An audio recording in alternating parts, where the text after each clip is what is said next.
I lay puzzled as I backtrack to earlier times, to the New York state of mind.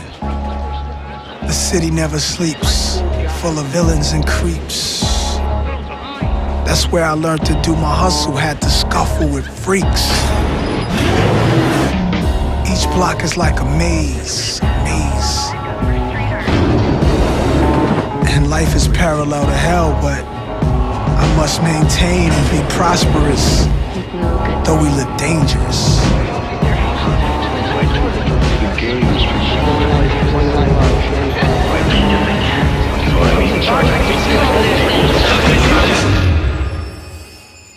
It's only right that I was born to use mics. Y'all ready for 9, y'all?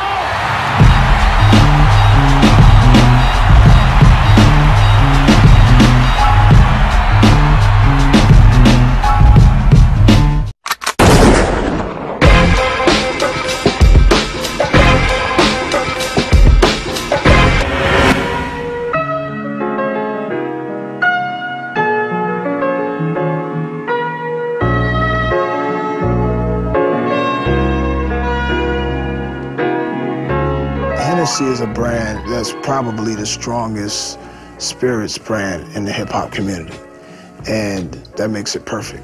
That's what makes it make sense for me in Hennessy. I think it's the character, it's the originality that we both share, it's the pride in what we do. I wouldn't call myself a connoisseur. I just know I like what's good, and I like the Hennessy that I grew up drinking. What's special to me about it is that there's nothing else like it. It's its own thing, it stands alone. Had no idea a city called Cognac existed. I didn't know where the word came from.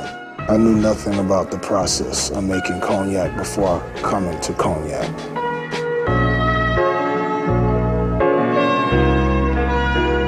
What I learned today is what separates spirits in France from other places is really the soil. That makes a big difference where it's grown.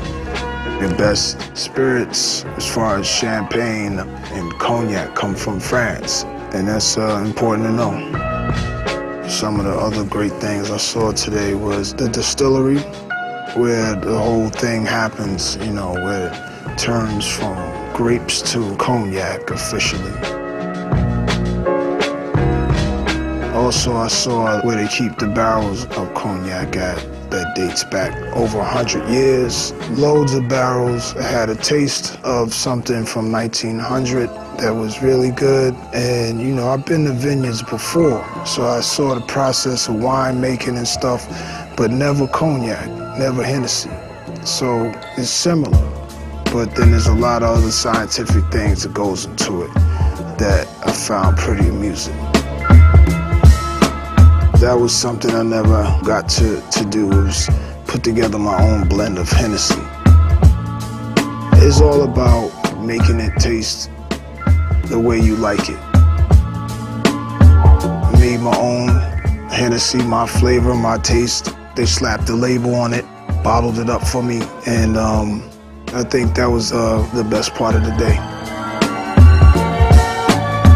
France has so much history, and you think about, you know, the people who were entertained here through the years. I feel honored to be here. It's definitely something that opened my mind up about life in general. It also shows how someone like myself, who comes from New York City, came from the streets, came from hip-hop culture, I can relate with guys who come from Cognac, France, and they can relate to me on some level. We have something in common, the things we like in life, the quality of life, the things that we enjoy.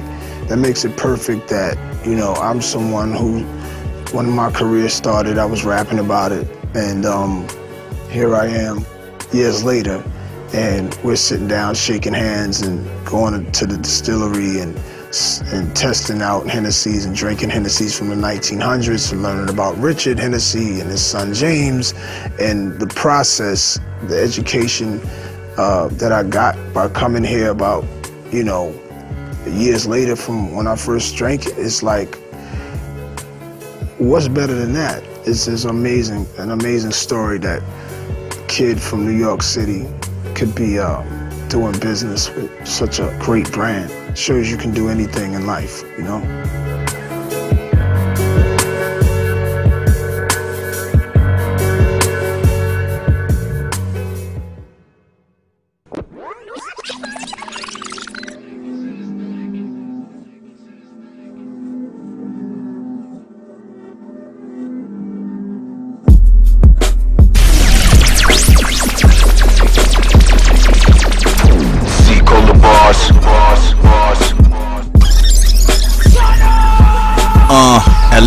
LA, who in the May? Besides May, in July, sitting sideways out my left eye. I look at her, she looking right, as you should. Wow, she look at me, I'm thinking now, yeah, this could work, this could work, yeah, this could work. Oh, from close up, interviews, from the set, I lean in, from the maze, dusky, can't be wrong, feels so right. What I mean, if I explain, well you know, hell you know.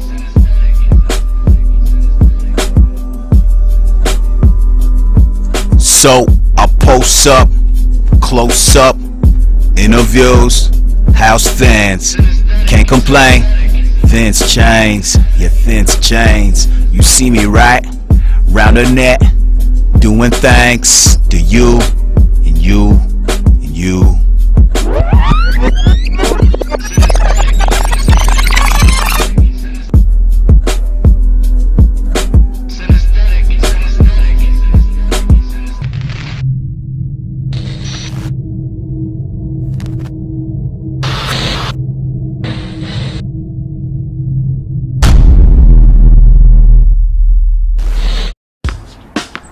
I got my money on Diddy and Cassie. French, you ready? You asked for it. You know, I don't know, French, he's unpredictable for me. It's coming straight to you. Diddy can't play no tennis. Throw that ball. I might have to jump on that court and show him what it is. I'm warning you, he can't play. He owned this court. No ball. French, engage, one. What are you talking about? What you mean? Bad boy, that was in. Don't argue with me. The ball was in. I'm the ref. They won, bad boy. You cannot see. They won. You always on French's side. I'm the ref. You need some cool down, because you need to calm down. They won. All right. To another great day. This car came out and I had to jump out of the way.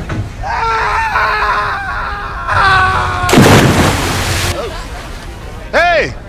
At least your taxes are free. What? With TurboTax Absolute Zero! At least your taxes are free! You're throwing a rope to me? No. At least your taxes are free. Oh! That is a silver lining! He gets it. Did you see that sunset last night? I did. Intuit TurboTax.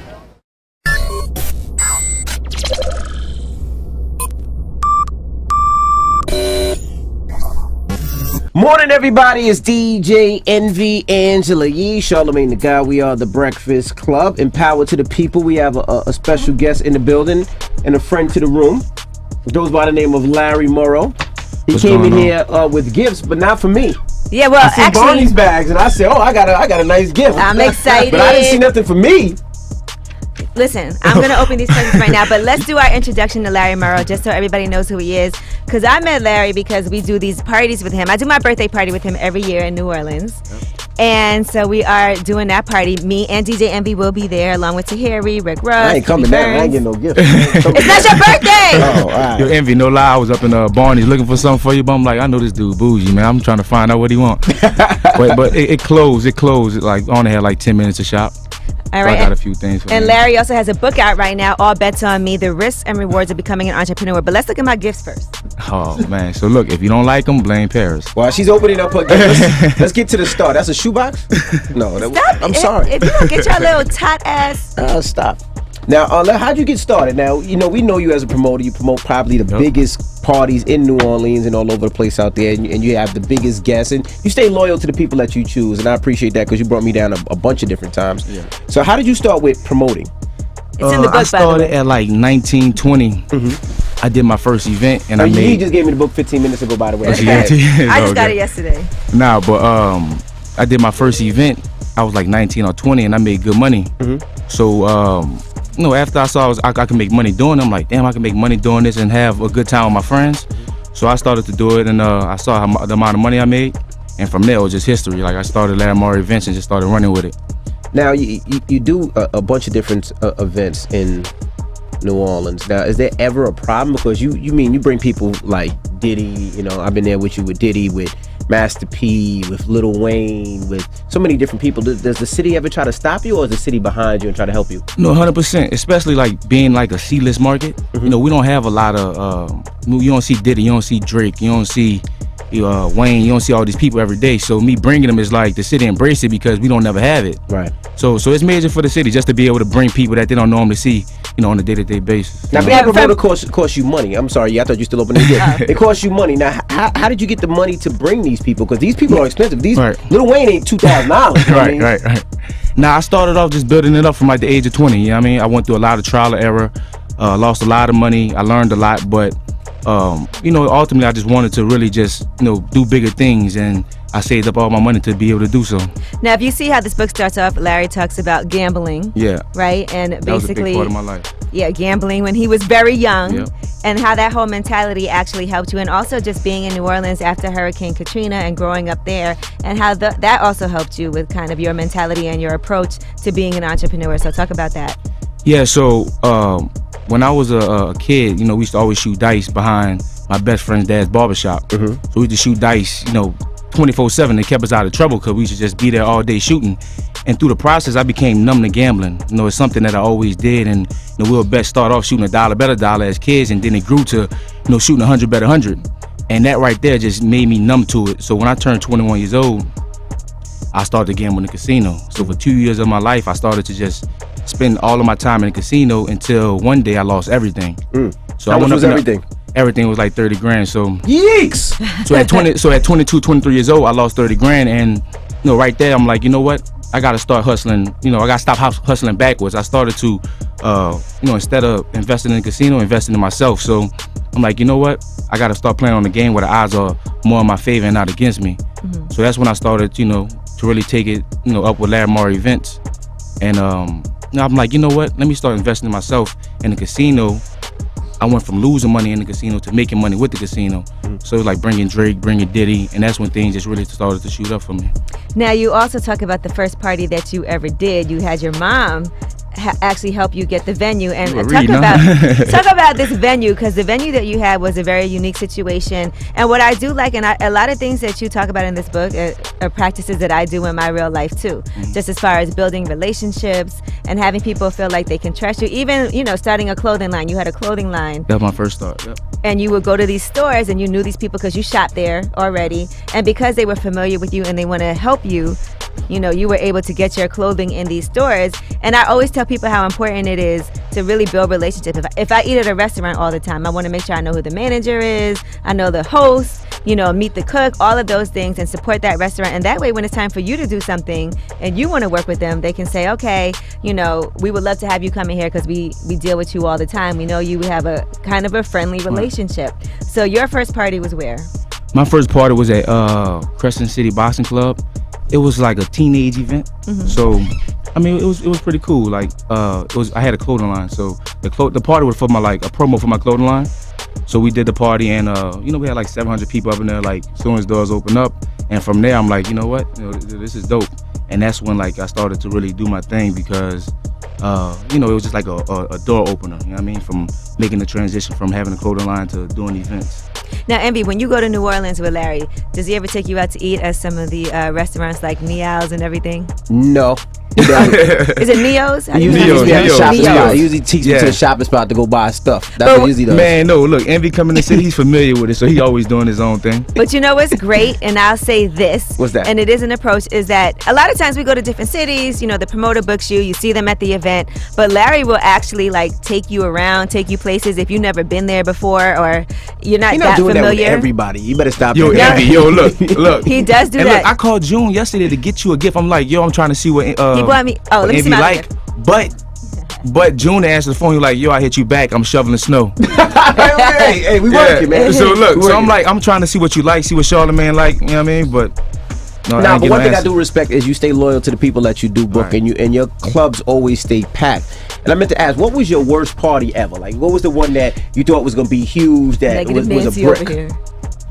I ain't have a bad party with Larry. I ain't gonna lie. I ain't had one bad party with Larry, so I'm good. It ain't me. Honestly, I can't even put my thumb on it right now. I can't really think of. So look, so Paris was like, "You like gold?" So that's where that come from. Sneakers. Yes. That's what I'm talking about. Okay. So I put the receipt at the bottom. If you don't like it, I love it. You know, it's all good. So what was the worst party ever? I can't really put my thumb on it. I mean, the last had to be one that you caught a brick and you was like, What's the worst party? Man, I can't even put my thumb on it. I mean, honestly, I can't even put my thumb on it. You know, the last few years, I mean, everything's been going good. I've been blessed, you know, to be able to do all the things I'm able to do. So, I mean, I can't really even think of, like, the last time I had a bad party, honestly. You know, I seen something that you put on Instagram a long time ago and I respected it. I think it was right after, it might have been right after All-Star New Orleans, and you got a bunch of different bags, and you was like, I was gonna go out and buy a new car, but I think I'll invest in myself. Yeah. And I respected that. So what's next for Larry?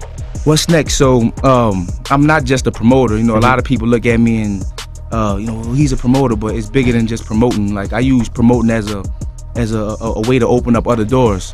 So I have Larry Morrow Properties, which I buy real estate and invest, and I also have you know, have the book, and I also have a nonprofit. I have my restaurant that's opening up like this month. It's called Morrow's. So it's gonna be. How old are you, Larry? I'm 26. Okay, 26. Yeah, he's been doing it. It seems like he's been doing it for a long time. Isn't that amazing to be so young and have all these different ventures? And your mom actually has a restaurant too. Yep, my mom has a restaurant over in New Orleans on a golf course. You know, it's called the Norris Grill. So that's kind of where I get it from, my entrepreneurial spirit. You know. Now, what's Morrow's gonna cook? Because one thing about, I would say, Louisiana or New Orleans, every restaurant out there is always packed. Like, there's lines out the door. Yeah. So what's you always come during like big event weekends, though, Essence and you know, the big event weekends. But what was the question? I was saying, what kind of food they gonna cook? Is all all right. So yeah, it's gonna be like New Orleans cuisine with a twist. You know, my family's from Korea, so we're gonna add that Asian infusion into it. Korea? Yeah. Oh, my grandmother full Korean, and my mom, she's half black and Korean. So we're definitely gonna add that infusion into the New Orleans Creole cuisine. That's dope. Now, you also said that your first party that you ever had a host for was with Drea.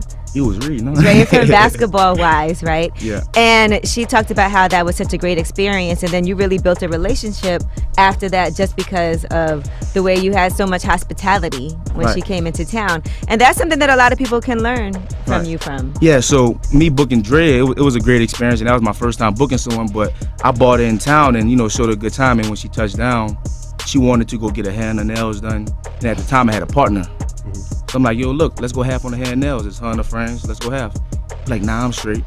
So I'm like, all right, cool. So later on that evening, we went out to eat. Me, Marcus, Drea, her friends. I'm like, yo, let's go half on the tab. He's like, nah, I'm straight.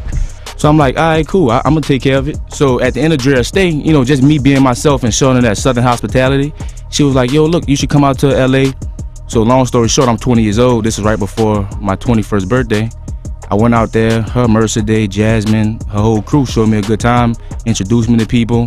And, you know, from there I realized, like, wow, this is what, you know, just being yourself gets you, like just taking care of people when they come to your city. Absolutely. So I saw the value in it, and I think most people, they don't value the right things. They value, you know, that green piece of paper. Absolutely. I mean, that green piece of paper come and go, but you can build solid relationships that can help you grow. You know what I mean? So, and like her introductions aren't just, oh, this is Larry. Her introductions are, Larry, he's in New Orleans, he has his own company, he treated us great when we went out there. Absolutely. Anytime you go into the city, you should call him up. But things like that really go a long way when you're trying to build a business and be authentic with people and really treat them well. A lot of people don't do that.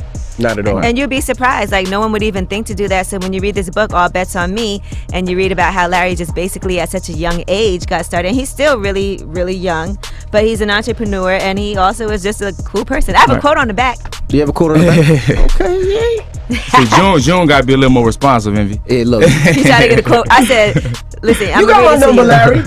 I be hitting June, cause I know you be busy, man. Envy don't respond. Envy don't respond to me. I do respond. No, you do. Stop it. I said, Larry, and this is so true though. Larry's the poster child of how you can be down to earth, a family man, and still handle business like a beast. And the whole point that I was trying to make there is that, you know, when you do something with Larry, everything's gonna be on point, the business is gonna be handled, but he's still real cool and he's gonna make sure you good. Every time I go, I was with 7th Streeter one time. Yeah.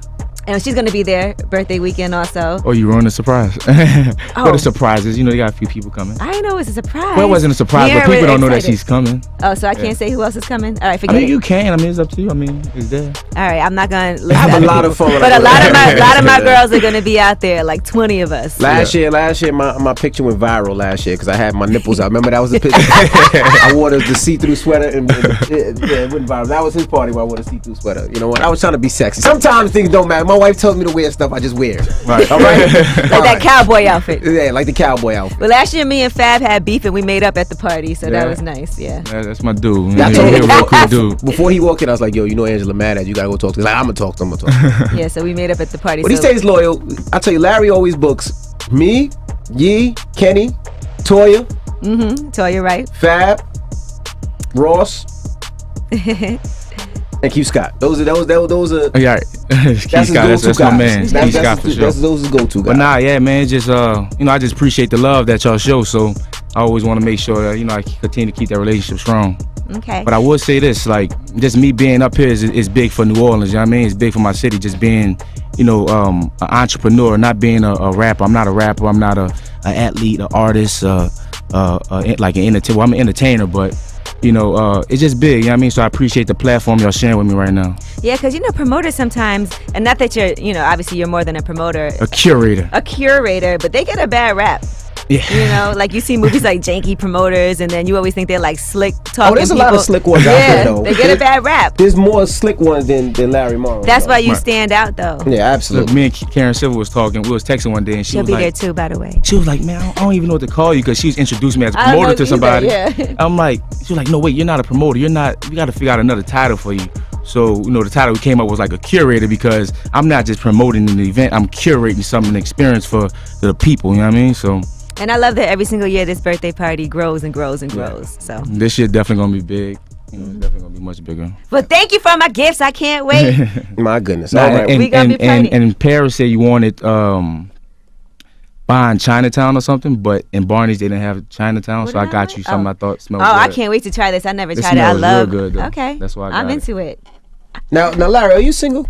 No, I'm I not actually single. know his girlfriend. We all went out to eat and everything. Yep, I have a girlfriend. A lot of people, there's a lot of women listening right now. Like, there, he's 26 years old. He has his stuff together. Let me try to holler. Nah, she cool, so I gotta make sure everybody The cameraman knows. shaking his head. Cameraman, you want to holler at Larry?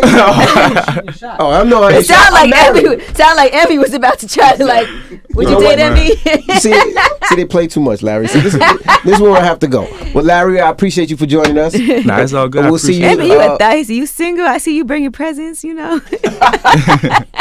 Emmy want to be a kept man. You know what, Larry? We appreciate you for joining us. Thank you for the hospitality every time we're in New Orleans, man. I appreciate y'all, man. And tell them about the party that we having. So next Saturday we're having all black affair. Larry Morrow and Angelique's all. So black no white affair. people. all black attire. I actually got an email was like, yo, that's racist. I'm like, yo, it's all black attire. Like, you wear all black attire to this event. It's hosted by Rick Ross, DJ Envy, Angela Yee, Tahiri, Kenny Burns. Who else? I got DJ Chris Major, DJ Key Sky, DJ Papa, DJ Envy. So, you know, it's gonna be epic. We got a lot of people coming through.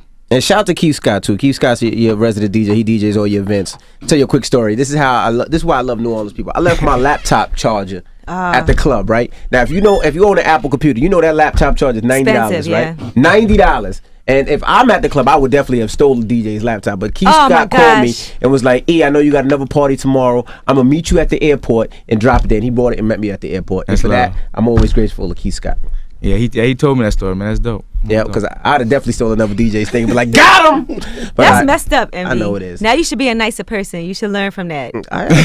Hey, man, Envy's a nice guy. He always been nice to me. He always keep it. He would have stole a charger from you, though. Definitely would have. All right. Well, we appreciate you for joining us. It's Larry Morrow. It's The Breakfast Club. Good morning.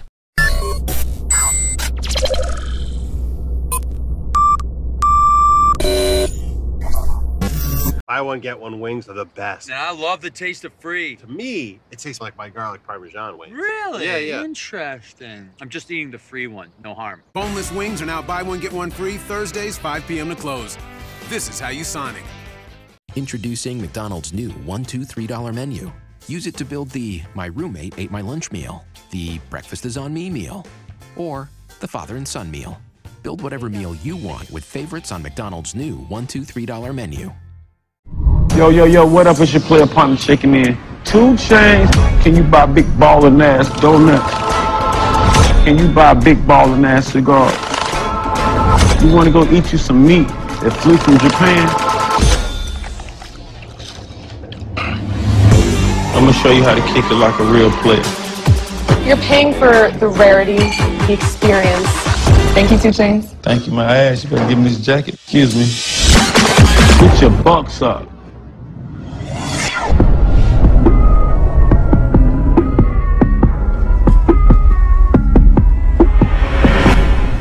Yo, what it is? It's your girl D Trinata from Baltimore, and you watching me through DJ Small's eyes. Yo, what it do? The Red Sun checking in. Right now you watching me through DJ Small eyes. You already know what it is, man. It's Big G Herbo, the Humble Beast. Humble Beast out now, man. All streaming platforms, iTunes, of course, Apple Music, Spotify, wherever you stream your music, man. You watch me right now through DJ Small's eyes. Let's get it. What's up, Seco the Boss, and you're watching me through DJ Small eyes. Hey man, how the hell y'all gonna have the drive-through closed? Nigga, I ask the questions around here. Now how can I help you? Rude ass motherfucker. Shit, man, y'all ain't got nothing new. Damn. So you wanna leave out, come back tomorrow, see if the menu change? Nigga, you trying to be funny? With your broke ass. Nigga, you trying to be hard? With your soft ass, skin all moisturized and shit? You probably out here singing to these hoes, ain't you? Bitch, nigga. Man, I don't be singing to these. Wait. I know you. You that rude ass bouncer that work over at AK-47. Used to work there. Got fired for searching bitches' coochie for weapons. The fuck? Hoes can have babies, nigga. You don't think they can slide a pistol up there? Extendo clip? Maybe, but I mean, that shit's still crazy, man. Shit, I used to have my whole stash mine. We walk into the club, I say, hey, bitch, open your lips. But you don't know nothing about that life, do you? You old Drake ass nigga. Ivan, did I just hear you curse at a customer? No, sir, not at all. I would never. Alright. Using your professional white guy voice? Yeah, I don't know nothing about that life. Man, nigga, just hurry up and order your food so I can spit in it. You nasty Look here, Ivan. If you really about that life, I got a job for you. Man, what kind of job? A job where you don't go home smelling like grease and shame, nigga.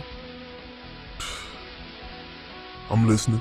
With the wrist, you know I'm still working it. No, I'm still working it. You know I'm still working it. Goddamn, with the wrist, you know I'm still working it. No, I'm still working it. You know I'm still working it. Goddamn, with that wrist, you know I'm still working. Hey, you know I'm still working. You know I'm still working. Goddamn, with that wrist, you know I'm still working it. You know I'm still working. You know I'm still working. I rack money, all my Conan and business. Stack money till when I go, then spin it. Back money, more million, I'm getting it. With work, getting it. With work, get it. I 95, sometime in the 7. 45, I just recline in the Senate. That's an overall fit, yeah, with work winnings. Tunnel leave, I ring roll in the limo. Night say the money coming, Wayne ain't get it yet, so I hit the kitchen, invent it. Shit total dog, sitting hoe, sit I see. You know I'm still working. Round the clock, went off the block, a big Benny.